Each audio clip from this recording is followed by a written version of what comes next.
Hi everyone, it's David Robertson here, the CISO of the North, and today I'm going to be speaking to you about cyber breach response. What to do, when, how and why. Well, that's enough of my face. Let's get on with the presentation. Düsseldorf University Hospital is modern, state-of-the-art, one of Germany's finest medical establishments. However, it is also unregrettably famous for something completely different. A patient of Düsseldorf University Hospital died during a ransomware infection in what is reportedly the first death directly linked to a cyber attack. The hospital was unable to accept emergency patients because of the attack, so the woman, who needed urgent treatment for a life-threatening illness, was sent to another hospital 20 miles away and never made it. German prosecutors have since opened a homicide investigation into the incident, while the country's cybersecurity agency, the Federal Office for Information Security, had to be recruited to get the hospital fully operational again. An already tragic story was made even more so when it was reported that the cyber attack wasn't intended for the hospital.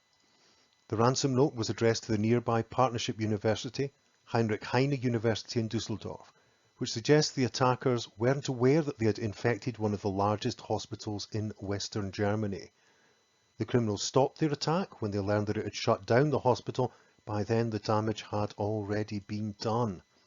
This terrible event is not only a terrible personal tragedy, but also it must be considered that it was only a matter of time until something terrible like this actually happened. A cyber attack at Newcastle University has turned out to be a ransomware infection courtesy of the Doppelpaymer gang. Hackers have posted a small sample of files from the gang on a leaks website, although 750 kilobytes of data is still being held as incentive for payment, a tactic increasingly used by ransomware criminals to pressure victims into paying up, called breachsploitation. The university said that it would take several weeks to repair its systems from the ransomware attack itself, which was discovered on the 30th of August. Many IT services are not operating and will remain that way for the duration. IT services that were operating have been taken down without notice. Colleagues may lose access to their IT accounts without notice and they may not be re-enabled quickly, was posted on a somewhat terse bullet-pointed list on the university intranet. Neighbouring Northumbria University was attacked and affected only a few days beforehand. Newcastle and Northumbria universities both said that they do not believe the attacks are linked. However, investigators, as well as police and other agencies, are looking into those attacks. As a result of the cyber attacks on both institutions, there has been significant disruption to a number of student services. Disruption was still being experienced in late December to a number of areas, including exams, dissertation submission, accommodation applications, registration, and the reputational damage will take significantly longer to restore. The impact of a significant cyber attack can be utterly devastating to an organization, and even lethal. So how do we respond to a cyber attack? Well, not like this. There are traditional responses to cyber attacks, the most common being chaos and panic with a sprinkle of trying to get other people to fix everything immediately, usually followed by, who do I blame and how can I get them fired? As long as it's not me, of course. Okay, that's enough of the shock tactics and lame attempts at humour. For now anyway. Of course there are better ways, which primarily first responders and incident response teams should be comfortable with and have plenty of practice of in advance of a cyber attack. Primarily ensure you have an effective incident response plan that includes a process to follow.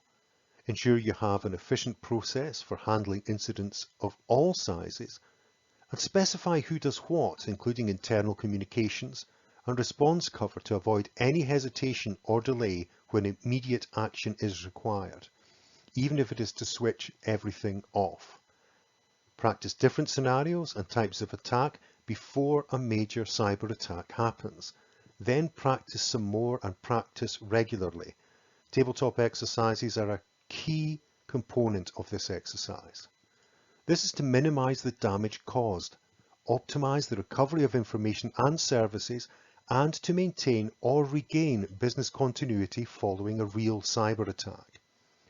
My fellow CISO Steve is covering incident response and business continuity in significantly more detail today, so I would recommend that you check out his excellent presentation if you're looking for more information on this subject.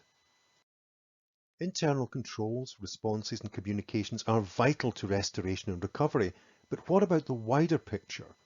Under what circumstances does an incident require to be reported further? When? To whom? In Scotland, the guidance is clear.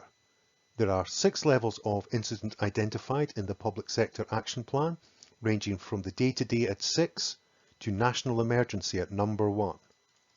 Fortunately, the top 4 stages are incredibly rare, but it is always best to know who and when to call, just in case. A Category 6 event is a low-level common cybersecurity incident, normally handled in-house with little or no impact to service provision or disruption to users. Such attacks are usually handled automatically by cyber defences or resolved in-house by IT teams as business as usual, like blocking a phishing email or malicious site. There will be some internal reporting of these events, but no external response is needed or expected. A Category 5 event is a moderate, less usual cybersecurity incident, again normally handled in-house, but there may be some service disruption or signs that indicate activity which may lead to a further attack. These would be characterized by a phishing attack, where 1 or 2 of your users clicked on the phishing email, or a contained malware attack with no signs of spread. For Category 5 or 6 cyber attacks, no further action beyond informing your service desk or appropriate IT team, as required by your incident response policy, is required. For completeness, especially if it is something you haven't seen before, you may consider reporting to NCSC or CISP.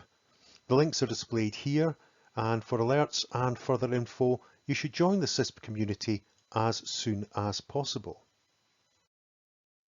When there is significant impact to the organization, such as when a successful ransomware attack has affected network applications, or there is significant malicious activity on user accounts or services, external reporting is required.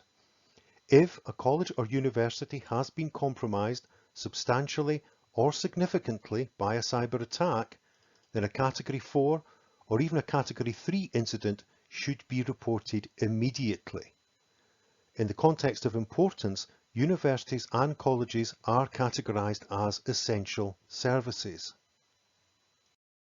So how do we report these incidents? Well, fortunately, the answer is very straightforward. For external reporting purposes, it is best to view the NCSC as the first port of call. The Public Sector Action Plan urges reporting of all significant or substantial cyber attack incidents to NCSC regardless of the outcome. NCSC have provided guidance on protecting your organisation from ransomware, how to prevent a ransomware incident, and what to do if your organisation is infected. Other agencies and support services may be called in, including the Cyber Resilience Unit, Police and Scottish Government. This is best coordinated with NCSC. Remember, HEFESTIS will always assist and support organisations through any cyber incident or event, and the higher education and further education community have always proven supportive in times of attack, sharing knowledge, best practice, and even resources to help mitigate the effects of any disruption. Category 2 and 1 incidents are incredibly horrible, but fortunately incredibly rare. The only one invoked thus far in Scotland was WannaCry. Should a nation-state level attack with highly significant impact affect your organisation, then please report it immediately to NCSC for advice and support. For Category 1 and 2 cases, external reporting is required, and the NCSC remains the first port of call. Other agencies and support services will be called in, and significantly more involvement and communication with government bodies will ensue. Strict controls on reporting beyond agreed channels may be put in place as directed by the lead agency handling the incident. It is often the case that a successful cyber attack also affects information integrity and triggers a notifiable data breach. There may even be attempts to extort payment to avoid the release of stolen, confidential or sensitive information publicly. Donald is going to go over the reporting requirements in event of a data breach, but I will end this section by clarifying that this is not an either-or reporting conundrum. If both a reportable cyber attack and data breach occur at your organisation, please report openly both to the NCSC and the ICO. Thank you, and over to Donald. Hello, my name's Donald McLean. I'm a HEFESTIS Data Protection Officer serving clients at Forth Valley College and West College, Scotland. I'm going to be taking a quick look at the corporate and statutory elements that relate to data breaches and security, particularly in the FE sector, and current trends that may influence how things are likely to move forward in the 2020s.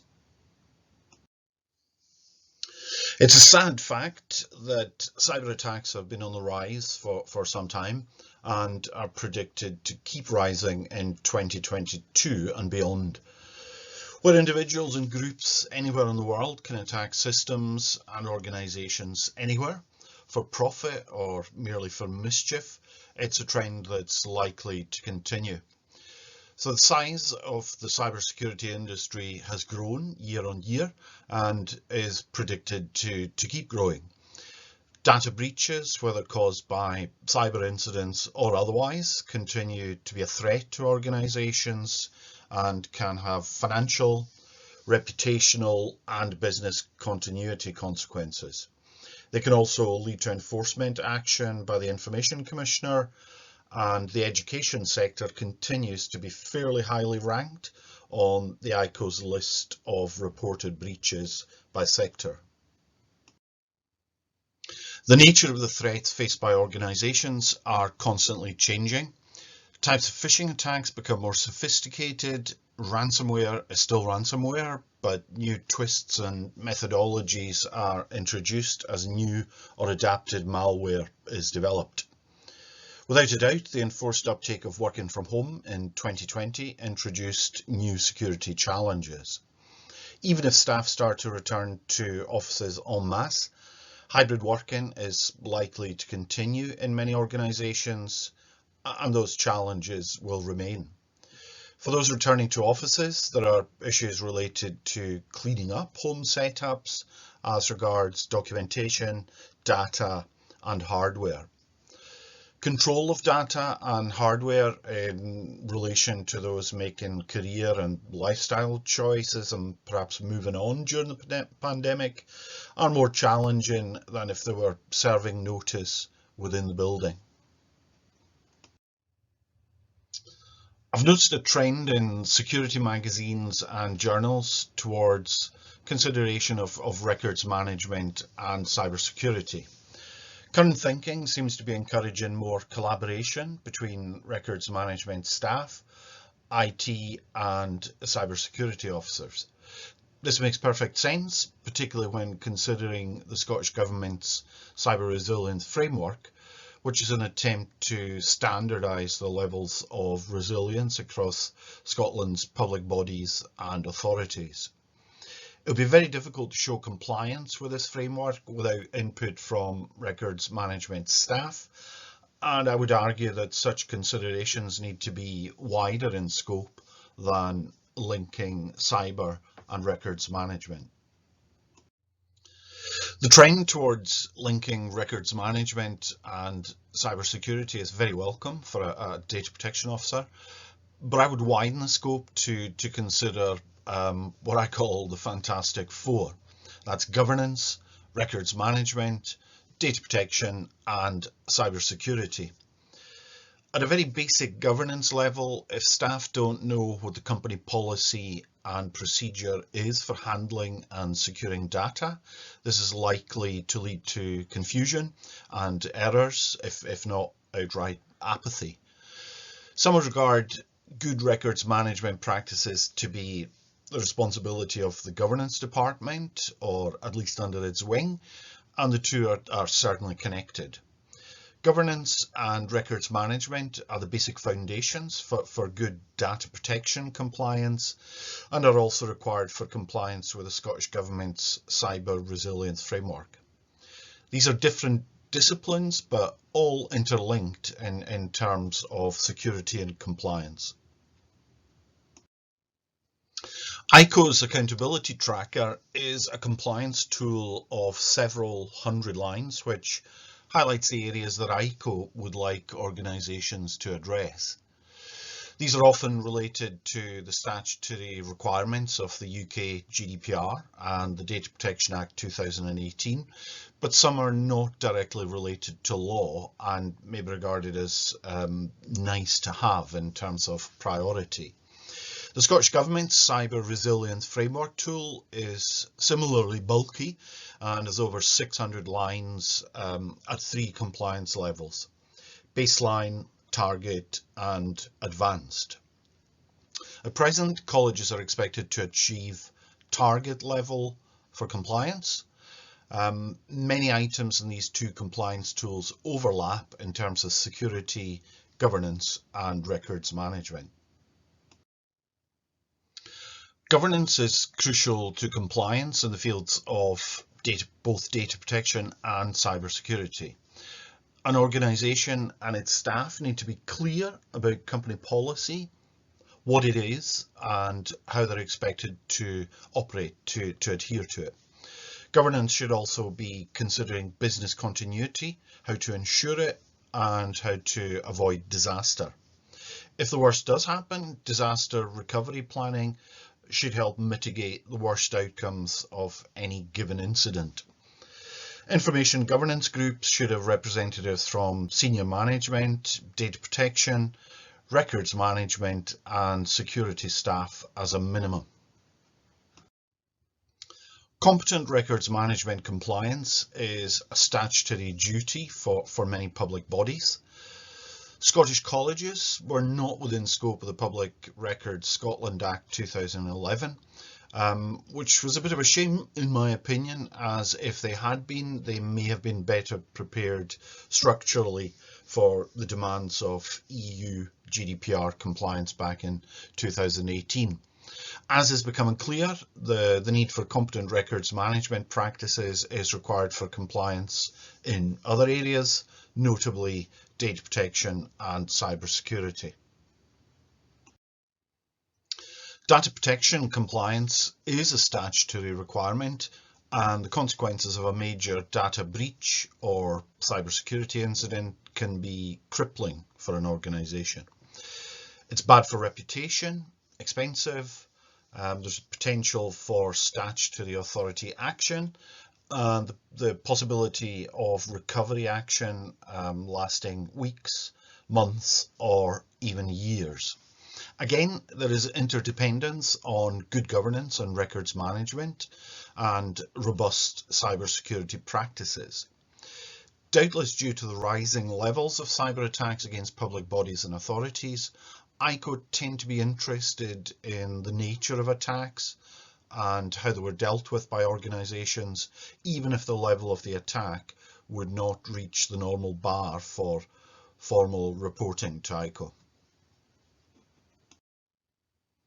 So these bullet points are becoming very familiar now. They look quite similar across the slides, and cybersecurity likewise has its interdependencies across these areas that we've already discussed. Without some form of discussion with data protection officers and governance staff, compliance with the resilience framework is liable to be troublesome, if not impossible. A broad-based approach to data management and security is liable to lead to less serious outcomes should an incident arise. Alignment of policy and procedure, robust records management practices, data protection compliance and accountability, cybersecurity specialists, and regular discussions across the various disciplines would be a sign of maturity and health in any public body data security approach. So the message would really be bring the strands together and remember the Fantastic Four. Thanks for watching, and feel free to get in touch if you have any questions or comments.